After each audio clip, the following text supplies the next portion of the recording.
This November marks 50 years since the sinking of the Edmund Fitzgerald, taking the lives of 29 men. Yeah, one Detroit church has a special connection to the ship.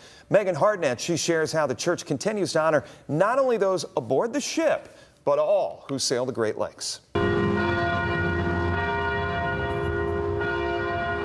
Recognition came thanks to our good friend Gordon Lightfoot.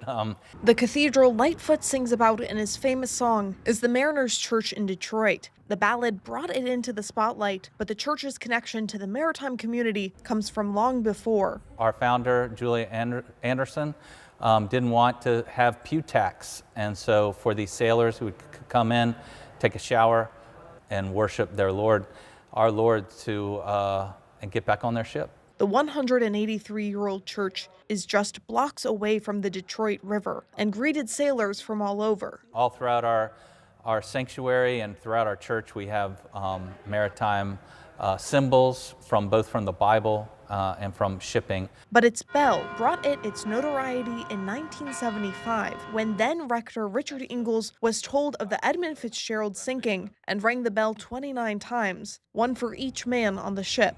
But if someone were lost in the Great Lakes, I tolled the Brotherhood bell in our tower, and then came into the church and had private devotions, kind of a informal requiem. And I did that morning, rang the bell 29 times.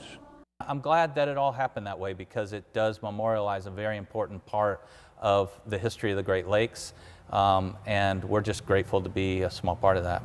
Even 50 years later, Reverend Todd Meyer says people from all over the country and from Canada will come to try and see the church and the bell. To this day, we have people coming by at least weekly. The church does a memorial service annually in conjunction with the anniversary of the Edmund Fitzgerald sinking, remembering not just the 29 men, but for all who have sailed the Great Lakes. The church is doing a memorial weekend filled with stories, songs, and multiple services for the 50th anniversary. To not forget not just the men who died on the Edmund Fitzgerald, but never forgetting how important the maritime community is to our community.